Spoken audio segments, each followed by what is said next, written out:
Leading the Nightline tonight, the Sarawak government stresses that the Sarawak Basic Needs Assistance Programme, or SKAS, is designed to ensure financial aid reaches its intended recipients and is used for essential household needs.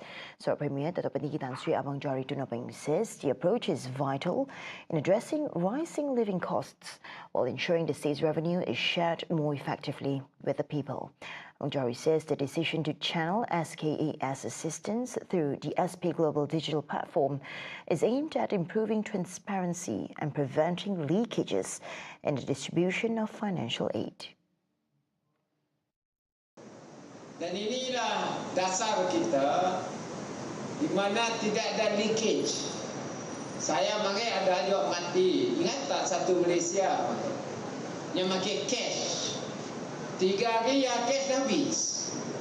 Jadi maknanya tidak digunakan untuk targeted objective of the system.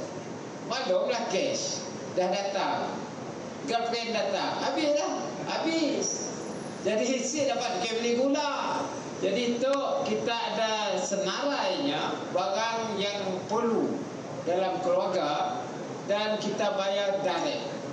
Jadi what I mean here is targeted assistance. Nearly 875,000 recipients across Sarawak have been identified to receive SKAS benefits this year, including households, senior citizens and single individuals. ABANG JOHARI also says the state government has opened an appeals process for those who were left out of the initial list prepared by the Inland Revenue Board, with an additional 90,000 recipients approved following verification. SKAS aid is distributed in 3 installments each year to ensure aid reaches recipients when it is needed most, particularly ahead of the school term and major festive seasons. When combined with the federal government's STR cash assistance, eligible recipients will receive greater overall support with a more meaningful impact on their cost of living. In a related development, ABANG JOHARI says improved infrastructure like roads and bridges across the state has become a key catalyst for boosting the economic value of local food products, especially village produce, that is now reaching wider markets. According to ABANG JOHARI, the impact can be seen in the rising market value of local products such as tilapia, ampurau and sesar unjur fish, which are now enjoying stronger demand. Sesar unjur, Pak tahu nyebut Pak? Tahu tak sesar green kan? Udangnya. Mari 1 kilo RM65. Apabila ada bola jambatan Batang Lasak dan juga Batang Rajang di Serije, harga sesar unjur di Sibo market RM145 1 kilo. Kena uang dah dapat jual, ada orang beli. Jadi market dah dari supermarket, bermakna pendapatan lebih kepada orang kampung sebab harganya naik. Jadi inilah satu daripada kesan apabila kita membangunkan infrastruktur di kawasan kita, dan kawasan kampung pula tidak sama dengan kawasan bandar. In Balai, he says the construction of a dam has created new opportunities for the aquaculture industry. Trees planted along the riverbanks around the reservoir now provide a natural food source for ampurau fish. The initiative helps restore the fish's natural habitat while expanding the market potential of the premium species. At the same time, ABANG JOHARI says efforts to strengthen the local food economy also aligned with Kuching's status as a UNESCO Creative City of Gastronomy, which has become one of Sarawak's key tourism attractions. The Sarawak Gastronomy Centre is scheduled for completion next year at the site of the former MBKS swimming pool.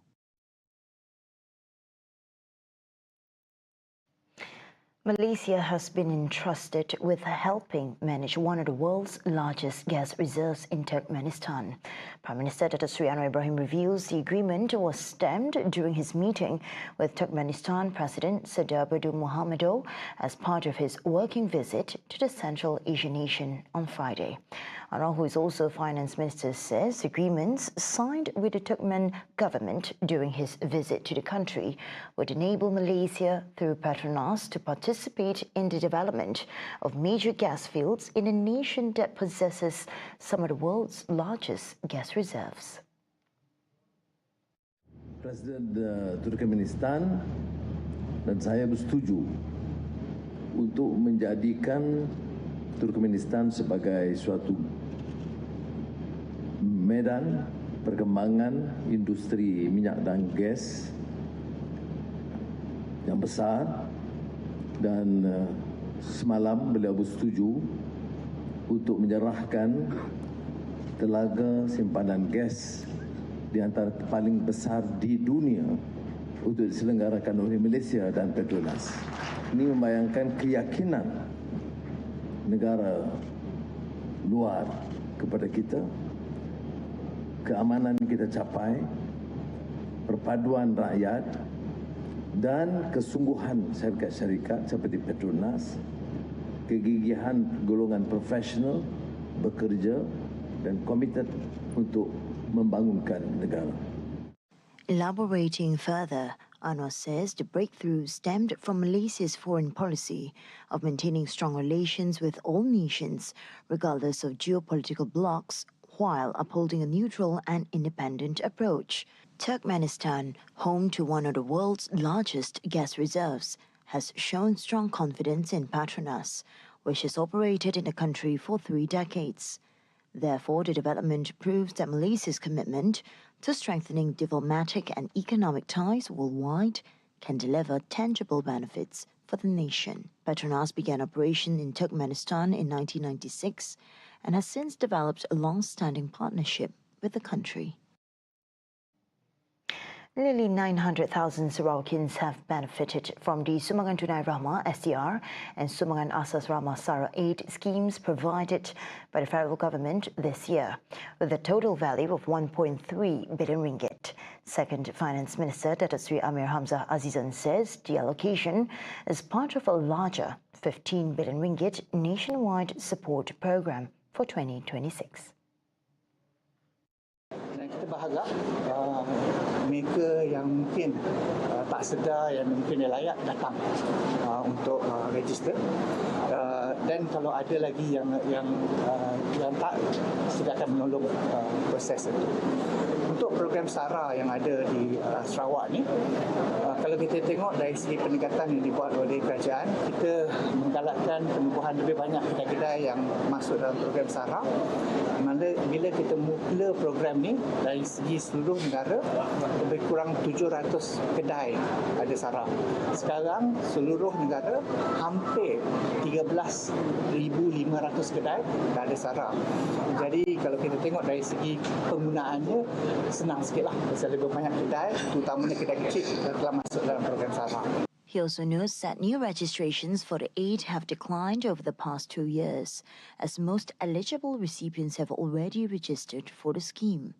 At the same time, recipients are also advised to update their status, especially those who are newly married or have newborns, to ensure the assistance amounts remain accurate and up to date. The STR cash disbursement program using MyCard has also been introduced to help recipients without bank accounts withdraw their cash assistance more easily and securely. The program is being implemented at 20 locations in Sarawak and 17 locations in Sabah to ensure the aid reaches recipients in rural and remote areas.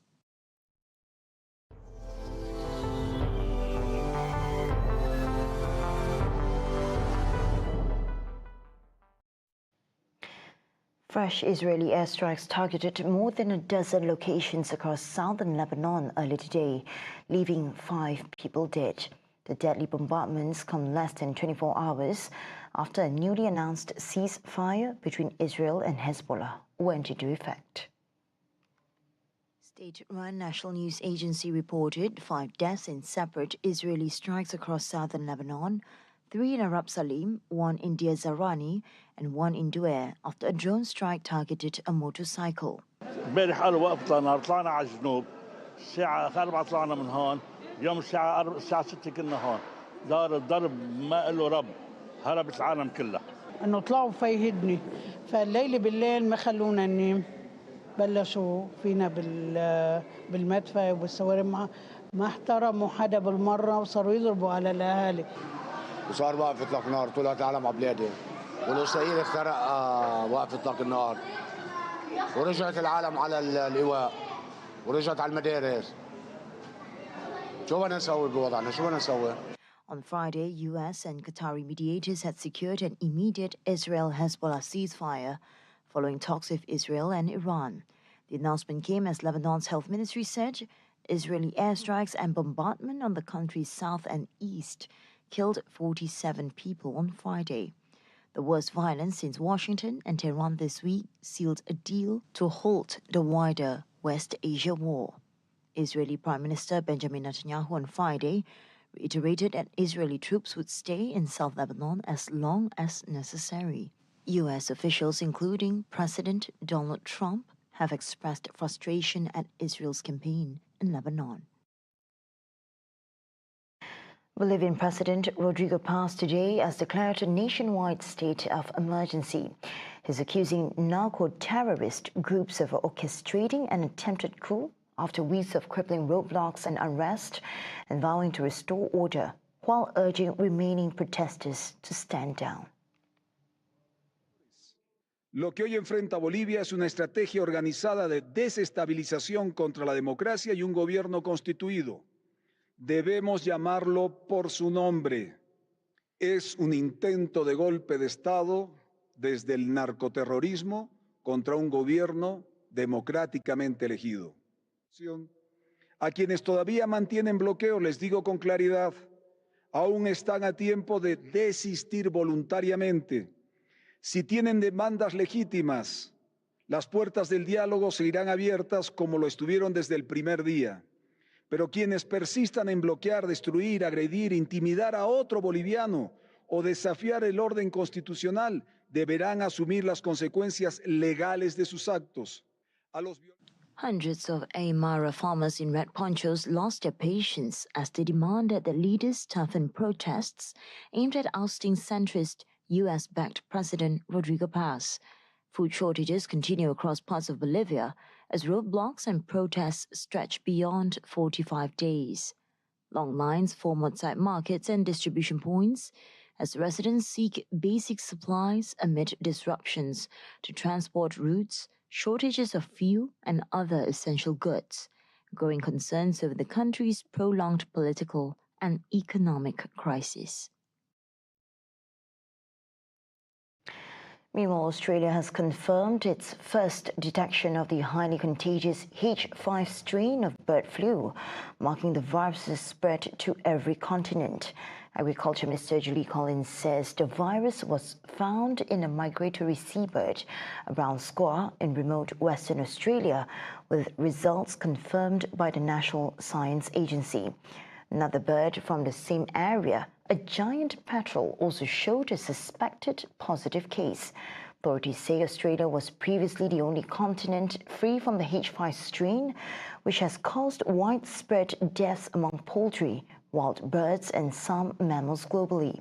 While officials stress there is currently no evidence of mass animal deaths or infection in poultry, an emergency response meeting has been held to assess containment measures.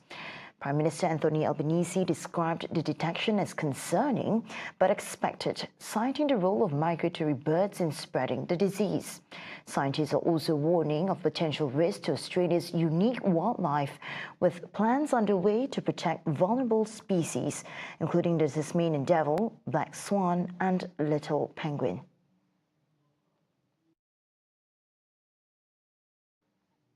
I'm Shul Shamato. Thank you for watching and have a good night.